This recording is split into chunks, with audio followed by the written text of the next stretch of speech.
Point. दोस्तों आज है 14th ऑफ जून और 14th ऑफ जून से रिलेटेड करंट अफेयर के जितने भी इंपॉर्टेंट क्वेश्चंस बन सकते हैं इन सभी को हम कवर करेंगे, इसलिए वीडियो को लास्ट तक देखिएगा। और यदि आप लोगों को इस वीडियो की पीडीएफ चाहिए तो आप हमारा टेलीग्राम चैनल भी ज्वाइन कर सकते हैं, जिसके लिंक डिस्क्रिप्शन बॉक्स में दी हुई है। और यदि आप चैनल पर नए हैं तो चैनल को सब्सक्राइब कर लीजिए, साथ ही बेल आइकन दबाना बिल्कुल मत भूलिएगा ताकि आप लोगों को हमारे किसी भी नए वीडियो की नोटिफिकेशन सबसे पहले मिल सके। तो चलिए स्टार्ट करते हैं हमारा पहला क्वेश्चन। हाल ही में अंतर्राष्ट्रीय रंगहीनता जागरूकता दिवस ये कब मनाया गया है, यानी कि इंटरनेशनल एल्बिनिज्म अवेयरनेस डे। तो ये भी हाल ही में मनाया गया है 13 जून को। और ये दिवस क्यों मनाया जाता है, तो देखिए ये जो दिवस है ये एल्बिनिज्म लोगों के बारे में अवेयरनेस फैलाने के लिए और जो भी व्यक्ति एल्बिनिज्म से पीड़ित हैं उनके ह्यूमन राइट्स के बारे में अवेयरनेस बढ़ाने के लिए मनाया जाता है 13 जून को। और इस बार जो अंतर्राष्ट्रीय रंगहीनता जागरूकता दिवस मनाया गया है इसकी थीम क्या रही है, तो इस बार की थीम थी मेड टू शाइन। तो इसकी थीम भी आप याद रखेंगे। अब हम जून मंथ के इंपॉर्टेंट डे रिवाइज कर लेते हैं। तो 1 जून को मनाया गया है वर्ल्ड मिल्क डे और ग्लोबल डे ऑफ पेरेंट्स। 2 जून को मनाया गया है तेलंगाना राज्य स्थापना दिवस। 3 जून को मनाया गया है वर्ल्ड बाइसिकल डे। 5 जून को मनाया गया है वर्ल्ड एनवायरनमेंट डे। 7 जून को मनाया गया है वर्ल्ड फूड सेफ्टी डे। 8 जून को मनाया गया है वर्ल्ड ओशियन डे यानी कि विश्व महासागर दिवस और वर्ल्ड ब्रेन ट्यूमर डे। और 12 जून को मनाया गया है world day against child labour. और अब 13 जून को मनाया गया है अंतर्राष्ट्रीय रंगहीनता जागरूकता दिवस। तो ये सभी आप याद रखेंगे। नेक्स्ट है, हाल ही में जारी की गई फीफा की ताज़ा रैंकिंग में भारत कौन से स्थान पर रहा है। तो देखिए पिछली रैंकिंग यदि हम बात करें तो पहले भारत 104 पर था, फिर 106 में आया और 2019 के लास्ट में भी जो रैंकिंग जारी की गई थी उसमें भारत था 108 में और अभी भी कोई बदलाव नहीं हुआ है। और फीफा की नवीनतम रैंकिंग में अभी भी भारत है 108th पोजीशन पर। तो टॉप पर कौन है, तो देखिए पहले स्थान पर है बेल्जियम, दूसरे स्थान पर है फ्रांस और तीसरे स्थान पर है ब्राज़ील। तो टॉप 3 याद रखेंगे और इंडिया की रैंकिंग याद रखेंगे 108। अब यदि हम बात करें फीफा की यानी कि federation international the football association, इसकी स्थापना हुई थी 1904 में। हेडक्वार्टर स्थित है ज्यूरिख स्विट्ज़रलैंड में। और प्रेजेंट टाइम में इसके डायरेक्टर जनरल कौन है, तो ये हैं गियानी इन्फेनिटो, जिनका कार्यकाल भी बढ़ाया गया है। देखिए अब फीफा से ही रिलेटेड कुछ एक्स्ट्रा फैक्ट याद रखेंगे, जैसे कि फीफा वर्ल्ड कप जो कि होगा पुरुषों का 2022 में, इसे होस्ट करेगा कतर। इससे जो नेक्स्ट होगा 2026 में, तो इसे 3 कंट्रीज मिलके होस्ट करेंगी, यूएसए, मैक्सिको और कनाडा। तो ये भी आप याद रखेंगे। नेक्स्ट है, हाल ही में किस शहर की पुलिस ने महिलाओं के लिए स्त्री कार्यक्रम की शुरुआत की है। तो इस प्रोग्राम की शुरुआत अभी हाल ही में की है हैदराबाद की पुलिस ने। और यहाँ पर जो टर्म लिखा है स्त्री, इसकी फुल फॉर्म है she TRIMS through respect equality and empowerment. ये है इसकी फुल फॉर्म, जिसे कि लॉन्च किया गया है हैदराबाद पुलिस के द्वारा। और क्यों लॉन्च किया गया है, तो देखिए वे महिलाएं जो कि घरेलू हिंसा से पीड़ित हैं, यानी कि वे महिलाएं जो डोमेस्टिक वायलेंस का शिकार होती हैं, साथ ही जिनके साथ दुर्व्यवहार किया जाता है, उनकी हेल्प करने के लिए और उन्हें सशक्त बनाने के लिए इस कार्यक्रम की शुरुआत की गई है। देखिए यदि हम बात करें हैदराबाद की, तो ये प्रेजेंट टाइम में तो राजधानी है आंध्र प्रदेश की और तेलंगाना की, दोनों की ही राजधानी है। लेकिन 2024 के बाद आंध्र प्रदेश की राजधानी कहलाएगी अमरावती। और यहाँ पर हम बात कर रहे हैं हैदराबाद की, तो ये स्थित है मूसी नदी के किनारे। साथ ही भारत का पहला ब्लॉकचेन जिला ये हैदराबाद ही है। और कुछ समय पहले ही विश्व के सबसे बड़े मेडिटेशन सेंटर का उद्घाटन किया गया है हैदराबाद में ही। और इस मेडिटेशन सेंटर में 1 लाख लोगों को निःशुल्क मेडिटेशन की ट्रेनिंग दी जाएगी। नेक्स्ट है, हाल ही में किस राज्य सरकार ने बाल मजदूरों को शिक्षित करने के लिए बाल श्रमिक विद्या योजना की शुरुआत की है। तो इस योजना की शुरुआत अभी हाल ही में की गई है उत्तर प्रदेश गवर्नमेंट के द्वारा। देखिए अभी मैंने बताया था कि 12 जून को मनाया गया है world day against child labour और इसी दिवस के मौके पर यूपी गवर्नमेंट के द्वारा इस स्कीम की शुरुआत की गई है। और इस स्कीम के तहत यूपी गवर्नमेंट सेलेक्टेड लड़के और लड़कियों को 1000 और 1200 रुपये की वित्तीय सहायता देगी, यानी कि लड़कों को देगी 1000 रुपये और लड़कियों को 1200 रुपये की वित्तीय सहायता दी जाएगी और ये मंथली होगी।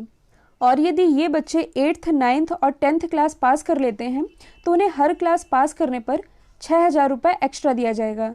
तो इससे होगा क्या कि बच्चे शिक्षित भी होंगे और उन्हें फाइनेंशियली हेल्प भी मिलते रहेगी। और इसी की शुरुआत की है यूपी गवर्नमेंट ने। उत्तर प्रदेश को आप मैप में देख सकते हैं, ये किन किन राज्यों के साथ बॉर्डर शेयर कर रहा है। उत्तर प्रदेश की यदि हम बात करें तो राजधानी क्या है, लखनऊ। और इसी लखनऊ में भारत का पहला हेल्थ एटीएम लॉन्च किया गया है, लखनऊ के चारबाग रेलवे स्टेशन से। मुख्यमंत्री कौन है, योगी आदित्यनाथ। गवर्नर है आनंदीबेन पटेल। उत्तर प्रदेश में ही भारत की पहली ट्रांसजेंडर यूनिवर्सिटी स्थापित की जा रही है। नेक्स्ट है, हाल ही में उत्तराखंड का सबसे बड़ा जैव विविधता पार्क कहाँ स्थापित किया गया है। जैव विविधता पार्क यानी कि बायोडाइवर्सिटी पार्क, तो ये स्थापित किया गया है उत्तराखंड के हल्द्वानी में। अभी जो वर्ल्ड एनवायरनमेंट डे मनाया गया है, कब मनाया गया है, 5 जून को। और इसी वर्ल्ड एनवायरनमेंट डे के मौके पर इसे ओपन किया गया है। और क्यों ओपन किया गया है, तो देखिए जो वनस्पतियां हैं और स्पेशली जो औषधीय पौधे हैं उन्हें संरक्षित करने के लिए इस बायोडाइवर्सिटी पार्क का उद्घाटन किया गया है हल्द्वानी में। अब यदि हम बात करें उत्तराखंड की तो राजधानी तो है देहरादून। मुख्यमंत्री है त्रिवेंद्र सिंह रावत। गवर्नर है बेबी रानी मौर्य। और अभी हाल ही में उत्तराखंड गवर्नमेंट के द्वारा जो गैरसैंण है इसे ग्रीष्मकालीन राजधानी बनाया गया है। उत्तराखंड के ऋषिकेश में ही भारत का पहला ग्लास ब्रिज स्थापित किया जाएगा। साथ ही जो उत्तराखंड है ये कृषि भूमि को पट्टे पर देने वाला यानी कि लीज पर देने वाला भारत का पहला राज्य भी है। आप मैप में देख सकते हैं उत्तराखंड की लोकेशन, ये किन किन राज्यों के साथ बॉर्डर शेयर कर रहा है। अभी तक यदि आप लोगों ने ऑनलाइन स्टडी पॉइंट के जीके ब्रह्मास्त्र पीडीएफ को परचेस नहीं किया है तो इसके लिंक अभी भी ओपन है और इस मास्टर पीडीएफ में हिस्ट्री, पॉलिटी, जियोग्राफी, इकोनॉमी और करंट अफेयर के सभी टॉपिक कवर कराए गए हैं। नेक्स्ट है, हाल ही में किस राज्य में इस्तेमाल किए गए मास्क को यानी कि यूज्ड मास्क को डिस्पोज करने के लिए बिन 19 लॉन्च किया गया है। तो ये भी हाल ही में लॉन्च किया गया है केरल में। देखिए जो बिन 19 है तो बिन 19 को यूज्ड फेस मास्क को कलेक्ट करने के लिए और डिसइंफेक्टेड यानी कि कीटाणु रहित करने के लिए डेवलप किया गया है। और ये जो मशीन है ये ऑफिस और पब्लिक प्लेसेस के लिए काफ़ी यूज़फुल रहेगी। और इस मशीन में यदि हम यूज्ड मास्क डालेंगे यानी कि ऐसा मास्क जो कि हम यूज़ कर चुके हैं उसे डालेंगे तो ये ऑटोमेटिक जर्म फ्री हो जाएगा। और इसे ही लॉन्च किया गया है केरल से। तो इसे हम देख लेते हैं मैप में, ये है केरल की लोकेशन। केरल की यदि हम बात करें तो राजधानी है तिरुअनंतपुरम। और तिरुअनंतपुरम में ही भारत का पहला स्पेस टेक पार्क ओपन किया गया है। मुख्यमंत्री कौन है, तो ये है पिनरई विजयन। गवर्नर है आरिफ मोहम्मद खान। केरल के कोच्चि में ही यानी कि जो कोच्चि इंटरनेशनल एयरपोर्ट है ये सौर ऊर्जा से संचालित विश्व का पहला एयरपोर्ट है। और प्लाज्मा थेरेपी को लागू करने वाला भारत का पहला राज्य ये केरल ही है। नेक्स्ट है, हाल ही में कोरोना से प्रभावित टॉप 10 कंट्रीज में भारत कौन से स्थान पर आ गया है। तो भारत में भी कोरोना के केसेस लगातार बढ़ते जा रहे हैं। पहले भारत था 9वें स्थान पर, फिर 7वें स्थान पर। इसके बाद भारत की रैंकिंग थी 5वीं और अब भारत जो है ये ब्रिटेन को पीछे छोड़ते हुए टॉप 10 कंट्रीज़ में शामिल हो गया है।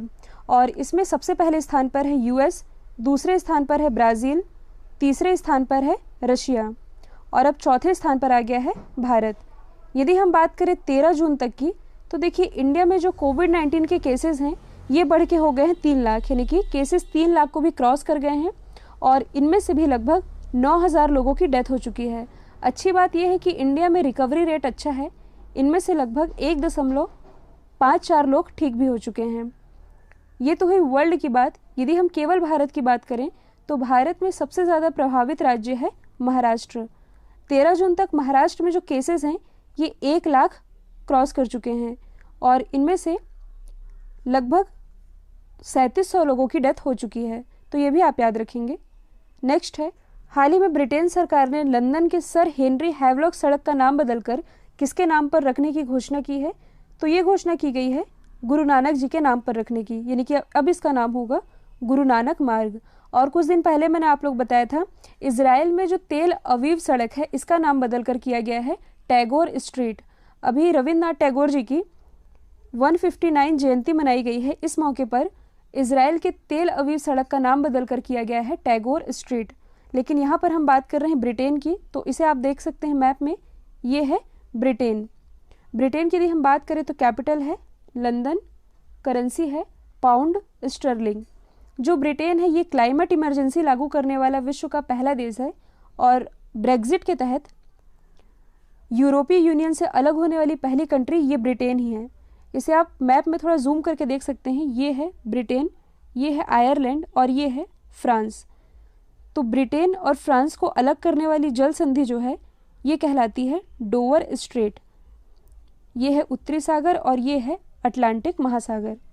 नेक्स्ट है, हाल ही में chief of staff eastern naval command का पदभार किसने संभाला है? तो ईएनएस विशाखापट्टनम का पदभार अभी हाल ही में संभाल लिया है विश्वजीत दास गुप्ता ने। विशाखापट्टनम ये स्थित है आंध्र प्रदेश में और ये भारत का सबसे गहरा बंदरगाह भी है। एक नेवल एक्सरसाइज है जिसका नाम है मिलन। तो जो मिलन 2020 एक्सरसाइज होनी थी जिसमें कि 41 देश पार्टिसिपेट करने वाले थे, ये आयोजित होनी थी विशाखापट्टनम में ही, जो कि कोविड-19 के कारण पोस्टपोन कर दी गई है। और विशाखापट्टनम रेलवे स्टेशन में ही भारत का पहला फन जोन स्थापित किया गया है। यदि हम अदर ऑप्शन को डिस्कस करें तो जो विपिन रावत है ये इंडिया के पहले CDS है, यानी कि chief of defence staff. RKS Bhadauria ये हैं वायुसेना प्रमुख। एडमिरल कर्मवीर सिंह तो ये हैं हमारे नौसेना प्रमुख। नेक्स्ट है, हाल ही में किस राज्य सरकार ने दिव्यांग आंगनबाड़ी कार्यकर्ताओं को कोरोना योद्धाओं का दर्जा दिया है, यानी कि कोरोना वॉरियर्स का दर्जा दिया है? तो ये भी हाल ही में दिया है मध्य प्रदेश गवर्नमेंट ने। और क्यों दिया है? तो कोरोना संकट के दौरान इन्होंने जो सोसाइटी के लिए इम्पोर्टेंट रोल प्ले किया है, जो समाज सेवा की है, इसलिए इन्हें कोरोना योद्धाओं का दर्जा दिया है। यदि हम बात करें मध्य प्रदेश की तो आप मैप में देख सकते हैं ये किन किन राज्यों के साथ बॉर्डर शेयर कर रहा है। मध्य प्रदेश की राजधानी है भोपाल और इसी भोपाल में भारत का पहला गार्बेज क्लिनिक स्थापित किया गया है। मुख्यमंत्री हैं शिवराज सिंह चौहान, ये मध्य प्रदेश के चौथी बार मुख्यमंत्री बनाए गए हैं। गवर्नर है लालजी दास टंडन। मध्य प्रदेश उच्च न्यायालय के मुख्य न्यायाधीश हैं अजय कुमार मित्तल। मध्य प्रदेश में कुछ इंपॉर्टेंट नेशनल पार्क है जैसे कि Kanha tiger reserve, Bandhavgarh national park, Panna, Pench, Kuno national park और सतपुड़ा नेशनल पार्क। ये सभी स्थित है मध्य प्रदेश में ही।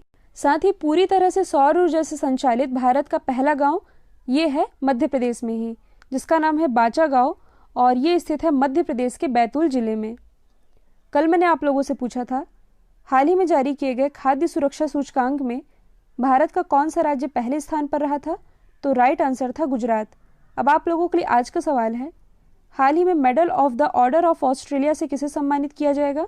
तो इसका आंसर कमेंट बॉक्स में दीजिएगा और यदि ये वीडियो अच्छा लगा है तो एटलीस्ट एक स्टडी रिलेटेड ग्रुप में शेयर जरूर करिएगा।